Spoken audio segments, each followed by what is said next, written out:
Hey there! So this video is going to address any tightness you might be having in your hips, and it will help to build a strength and flexibility in your hips because we know a tight muscle tends to be a weak muscle.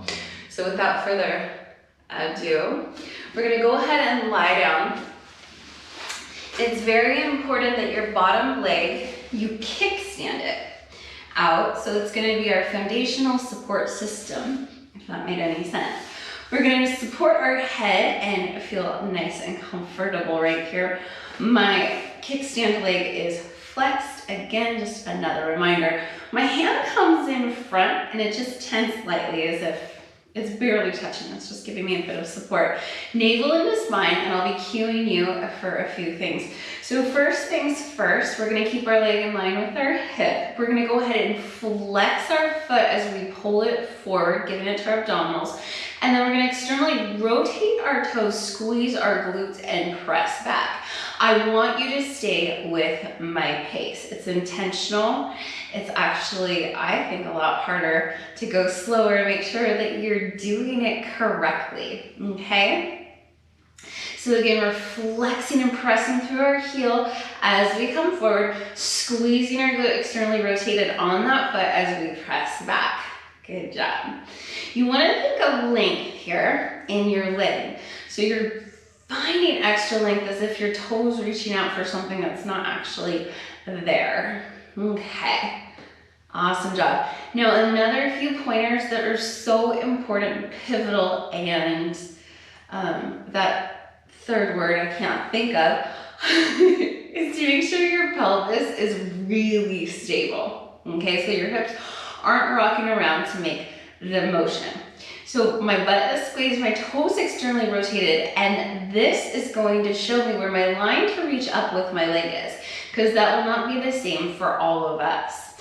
And then your toe is going to reach up as if you're painting a rainbow. Pull navel into spine. Again, you can even take your hands onto the front of your body right here, placing them in your forearm rather in front of your hip, to make sure that you're not rocking about and that you have a lot of pelvic stability here.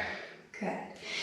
Where you inhale and exhale, I'm going to leave completely up to you. There's different schools of thought with that. And actually, because I have read a book that has changed my life called Breath by James Nestor, or Breathe by James Nestor, pay attention to where your leg is right here, you guys. And from here, you're going to go ahead, flexing the bottom foot to stabilize, drop it down, and now lift it up. So this looks so easy. And I used to be like in my 20s, I would lift really, really heavy weights. And when I was introduced to this kind of movement, it frustrated me a great amount. Why can I squat hundreds of pounds and I can't lift my leg up properly to save my life? So that's actually, I'm making this video for so many people that I know need this, but one person in particular I'm training right now, I'm very much like her. She loves heavyweight training, but it keeps injuring her. So pause right here because we're gonna put it together, you guys. So starting in our first area, you're gonna flex your foot to come forward. You're gonna reach the toe up to the ceiling, draw that rainbow. As I always tell my classes, celebrate Pythagorean's theorem, your triangle. Good. Without having to go back and take trigonometry or whatever math you study that you used that. Okay.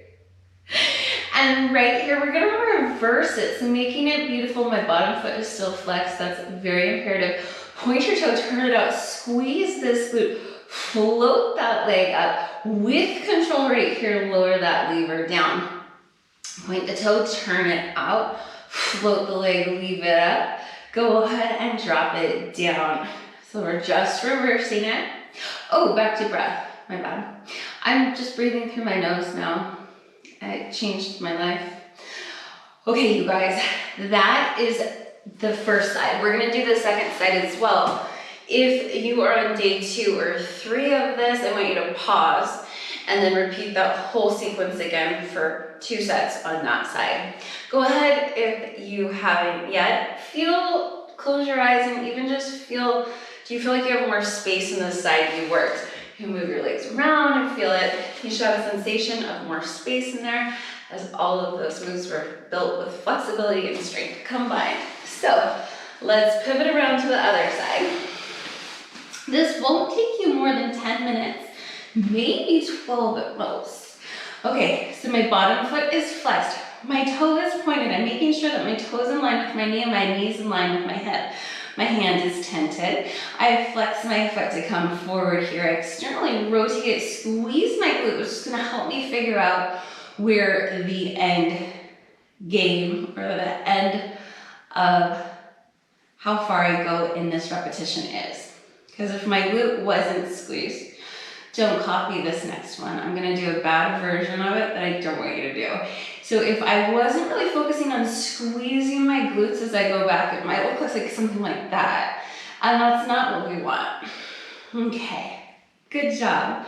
Flex to come forward, push through that heel.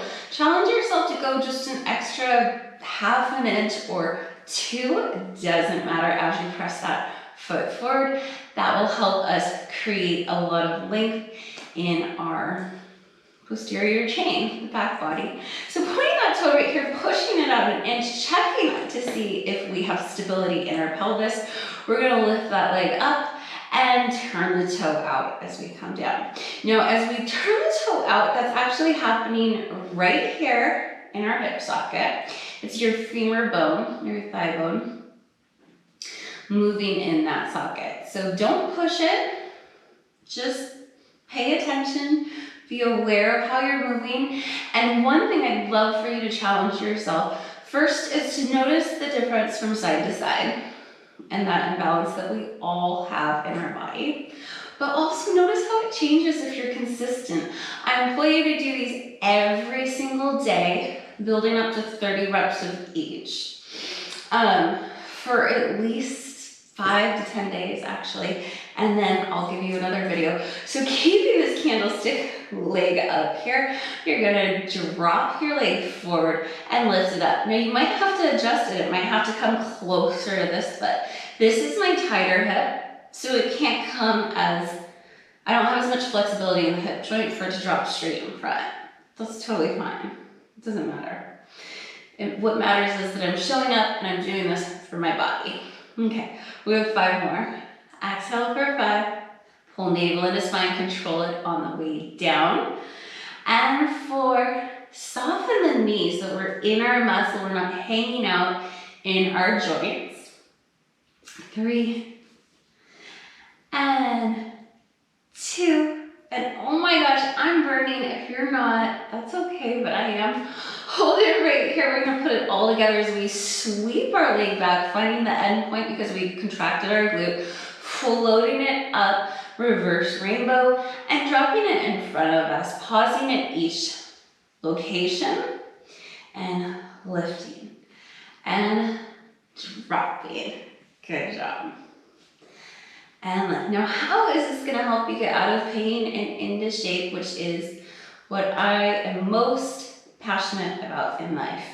Pause right here, go ahead and lift it up, draw it down. When we sit too much, which we all do, it's not like I'm trying to call anybody out, it's just the way we live, we actually create a lot of tightness in our hips because they're constantly flexed. And that was 5, believe it or not. So if you're on day 2+, pause that, repeat that with caution care on that side. We're gonna finish this all off with a nice stretch, which is good for you. A piriformis figure 4 stretch. So I'm gonna take my hand and I'm going to draw my heel in and hope that the bottom of my foot looks okay. I'm gonna use the heel of my opposite hand and I'm gonna exhale as I gently, not push this like crazy, into my leg. If I wish to progress this stretch, and I do, I'm gonna go ahead and take this leg right here. Both of my feet are flexed to protect my knee joint. Yeah, so all of these are creating space in our hip socket, which is kind of a generic term, but it'll work here. And then let's switch to the opposite side. So we're creating space in that hip so that our pelvis can not be extremely rocked forward or extremely rocked back, but instead be really neutral. Float the bottom leg right here. Heel of the hand presses in, just breathing into any tightness you feel in the body. Seeing if you can just relax around that tightness, really. And then finishing it off, if it's okay for your body, we'll be happy, happy, happy. Wham, baby. Good, and then rock side to side. Which once I had a child, I thought, I mean, are they happy? No, I'm just kidding. My kids were pretty happy. Okay, I hope you enjoyed that workout. It's something really, really quick you can do every single day. It took us less than 12 minutes for all of that. Again, working your way up to 20 or 30 repetitions of each. And I hope that you guys can get out of pain and into shape and have a wonderful day. Thank you so much.